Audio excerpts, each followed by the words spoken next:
Last Sunday, I think I scared a few people with my view that we need to go to the margins of society and accept scary people into our worshipping community. At the Community Ministries Forum after church last week, I sensed there was the idea of effecting change in the community was a bridge too far for some people, and that church was too small to effect any community change. I believe that's a narrow view of our God. It's God that does the change. We are merely to participate in the change. Our role is obedience. God's role is a result. And we know, or should know, that our God can do the impossible. So think on this. How do you eat an elephant? One bite at a time. No elephants were hurt in the filming of this. So for those daunted by the size of the world's problems, let me suggest that we need to take bite-sized bits to eat. So I want to offer you a way to go to those who are on the margins. That's not scary. It's about one-on-one. One family on one family. One starfish at a time. One life at a time. One family at a time. One step in front of the other. The late Brian Hathaway from Te Atatu wrote 30 years ago that our credibility is primarily gained by loving and sacrificially serving other people. What I'm talking about here is companioning. And it's a biblical concept. Jesus said, "Come, follow me." In the Emmaus incident, when he walked with the disciples, he walked alongside the distraught disciples. Even in spiritual direction, I'm a spiritual director, there's a move to call it spiritual companioning, of walking the spiritual journey with someone rather than a sense of authoritative directing. The director is a companion to the pilgrim and offers guidance. In spiritual direction, the goal is accompanying the directees, which is an odd word, but the people that you're with, on a journey towards the normal kingdom living, far from the centre of the world's normative curve. And this concept applies to us as well, individually and as a church, as we focus out into the community, outside the church. So what does companioning look like as we reach out into the community?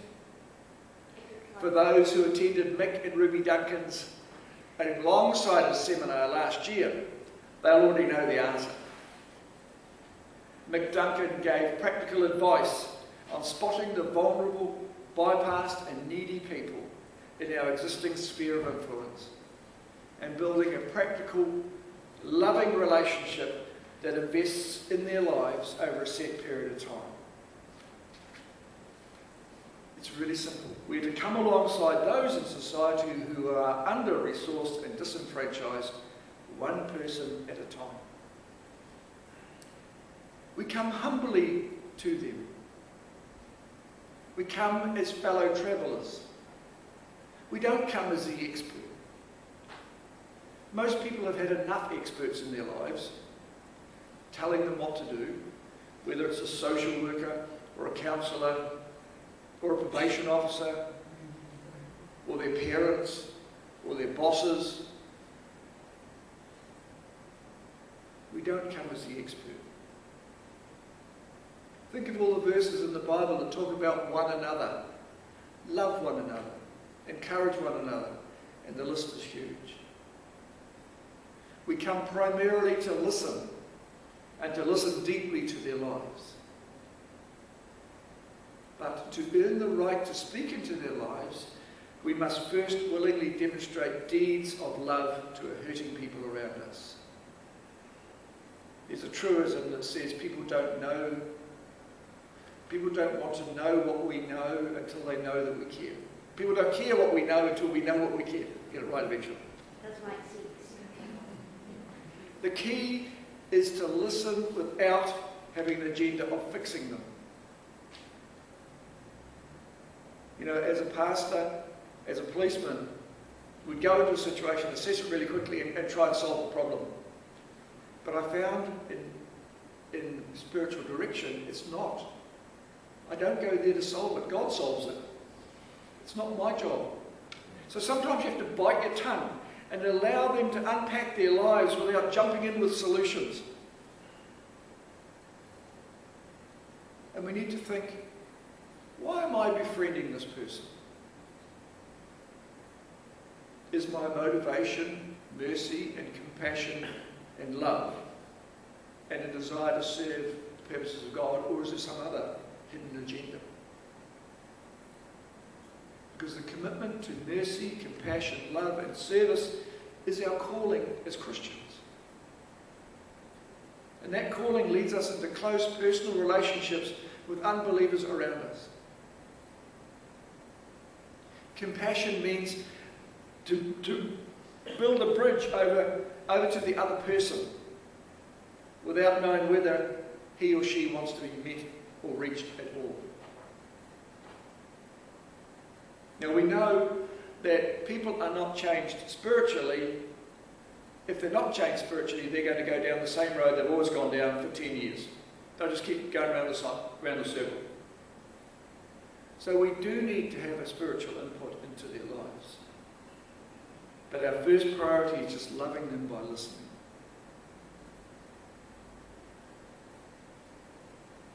If we are sent the same way as Jesus, then our mission in the world includes both evangelism and social responsibility. To get a hearing for the gospel today, there needs to be a personal investment of a Christian into the life of someone outside the body of Christ. Invest your life. Invest your time, your money, your wholeness into the life of someone who's not in church. You know, one of the sad things about being a pastor is all I meet every day are Christians. You guys meet them in your workplace, you meet them in the shops, you meet them in your schools. I have to just put up with Christians. No, not but our friendship should have no covert agenda. When I was back in Tokoroa, I had friends I was friends there with a non-Christian family. The lady worked in the police with me. And I eventually, after being friends with them for a while, I invited them to church. The day that I came, I should have checked with the preacher beforehand. The day that they came, the preacher was talking about befriending people so you could tell them about the gospel and to make them Christians. That family never came back to church. And they stopped being friends with me because they thought I had a covert reason for befriending them. But Father, now you have got friends. I have got friends. Thank you, Jody. You're my friend. Jesus was moved by compassion, and by compassion he fed the multitudes. He didn't, as someone said, he didn't prostitute the gift of bread by degrading the gift as a bribe. He fed them with no necessary sense of return from it. Mike Riddell, who I read a lot of, he was a Baptist pastor who was on the cutting edge of community ministries. He's left the ministry now, but he's still a campaigner for human rights. In fact, he's in Dunedin. He's dying of prostate cancer. He wrote a book called The Creed of Compassion, and in it he says this: "We do not become involved in ministries, community ministries, in order to win people to Christ. If that's our motivation, our caring is neither honest nor transparent. We are justifying our means by our end. Our motivation to service must be of obedience to and discipleship to Christ."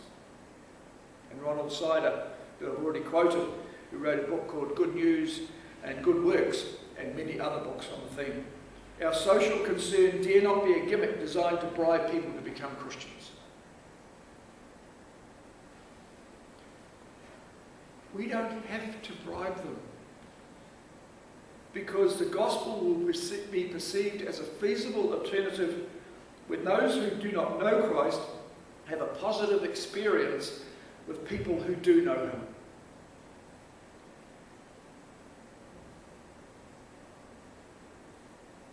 It's when the church gives itself away in radical acts of service and compassion, expecting nothing in return,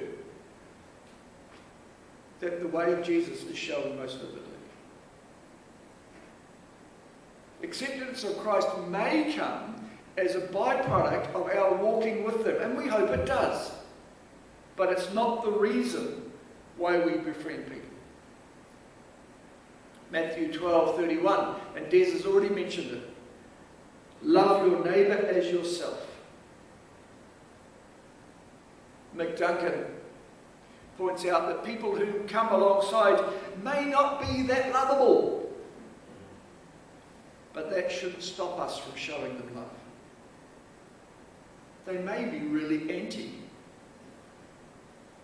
what they believe is Christianity. That doesn't stop us from loving them.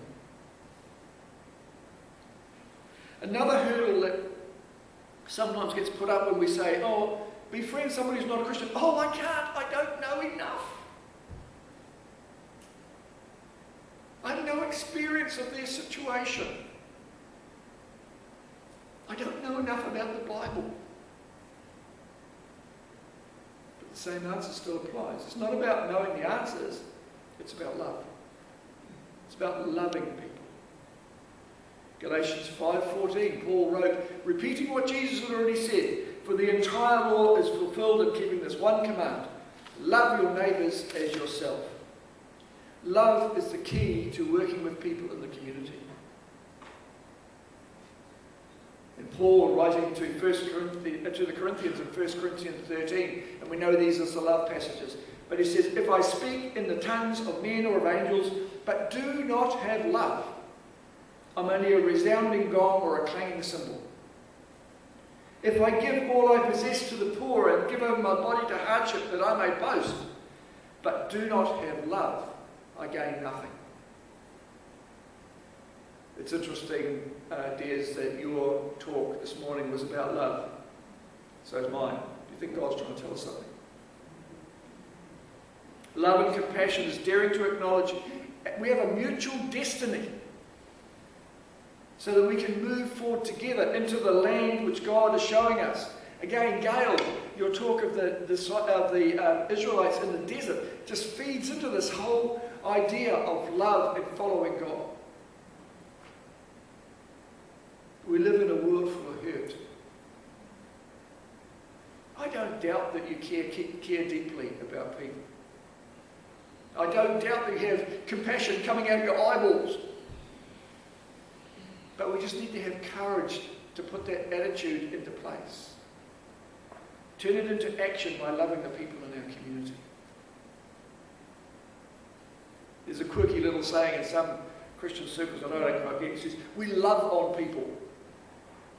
I don't love on people. That's that, isn't it? I love with people. I love people, not love on. I love people. And I'm saying that love is done best one-on-one. Programs don't do it. Relationships do it. You don't have to save the world. That's God's job. We just have to pick the ones lavish. But loving someone who is in pain and who is making wrong lifestyle choices can be difficult as we wait for that light bulb moment to go on. In the office at 305, I have this on my wall. It's a couple of sayings from Marcia Wakeland, who wrote it, the art of listening deeply to the vulnerable and marginalised. Not a very catchy topic, but it is.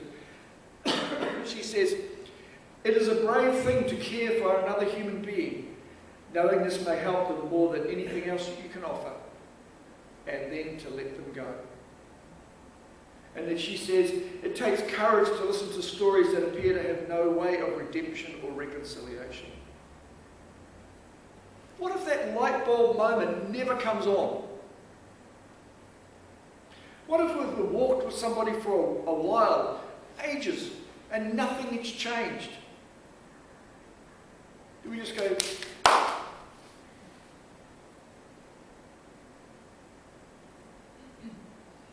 if that were the case, we would stop going to 305. Because many of the people there are still walking around in circles. But it doesn't stop us loving them. David Kitchen, Lee, Des, me and Pauline. Still loving people. Waiting, hoping one day that the little light bulb will go ping! But if it doesn't, we still love them.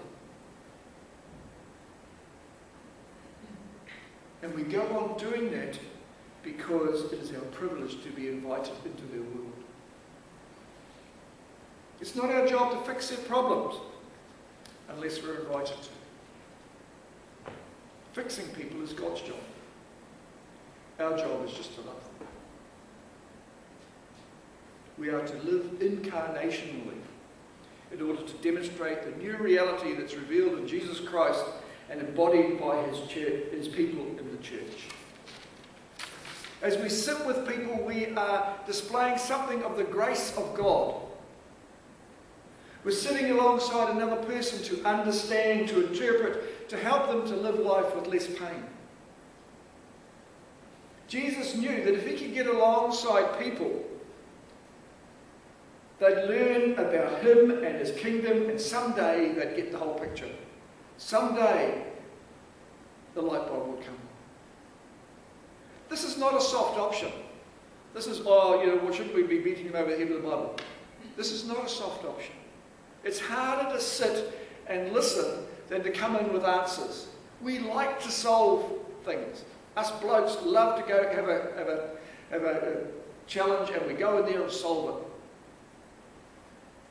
it. It requires dedication to listen to the same story over and over and over, even if we're watching the addict or the person getting worse and worse. Jesus loved the people who killed him. Jesus loved the people who mocked him. He loved the people who denied him. He loved the people who misunderstood him. I'm not knocking evangelism. Don't hear that. It's a key role that we have. Some have a gifting to speak on streets. Good on them. Excellent. Great. And God bless them in what they do. But for most of us, evangelism takes the guise of ministering to friends. We don't act like a hound waiting to pounce on the fox as we share our faith with those whom God has led across our path. We build authentic relationships with them. And they will ask, why are you doing this? Why do you love me even if I'm really horrible? And we can talk about the gospel because they've asked. Michael Green, a guru on evangelism, suggests that we can only evangelize friends. Caring about souls and the real life situations in which those souls move becomes authentic evangelism. See, it's only when we're respected by our friends and neighbours and workmates will they bring their questions of faith to us. And we'll be able to answer their question. Or we won't.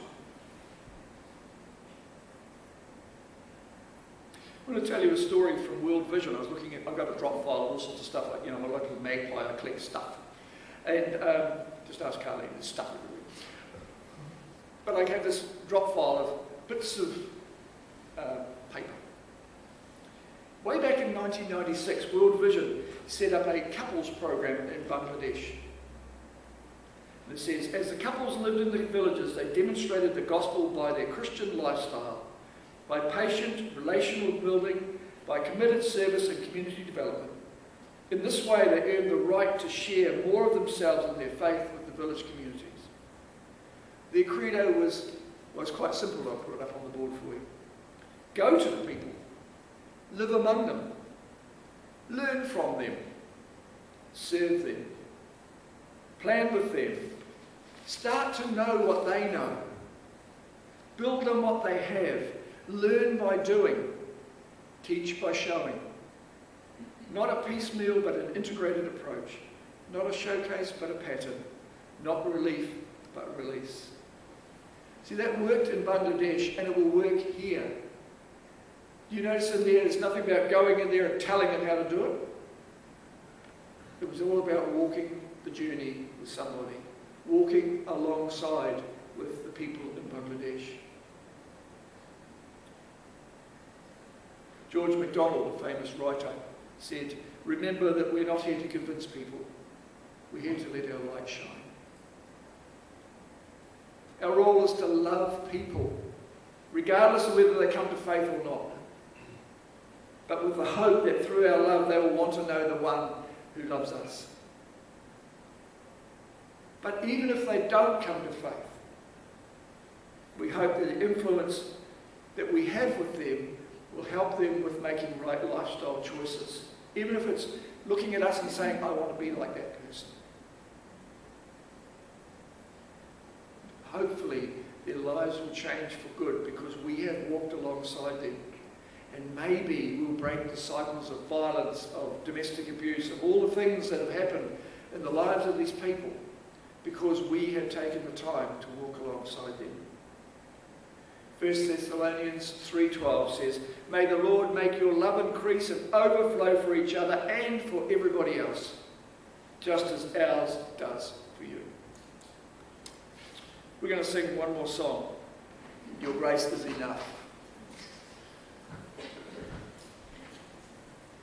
Father God, I thank you that you've called us to walk alongside people who may be different, who may be on the margins, who may hold different values to us.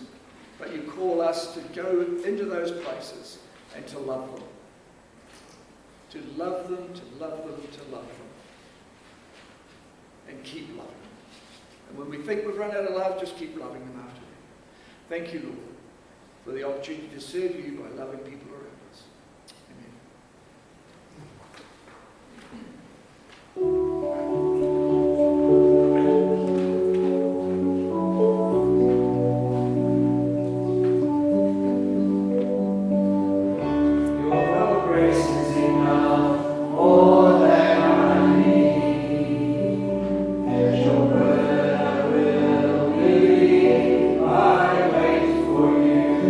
Draw near again.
I will worship you.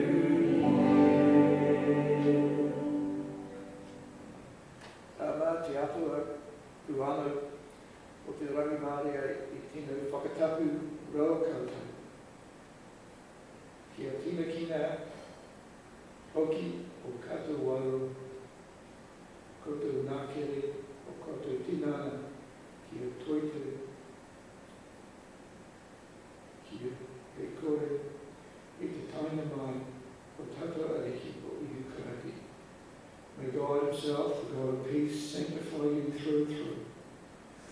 May your whole spirit, soul, and body be kept blameless at the coming of our Lord Jesus Christ.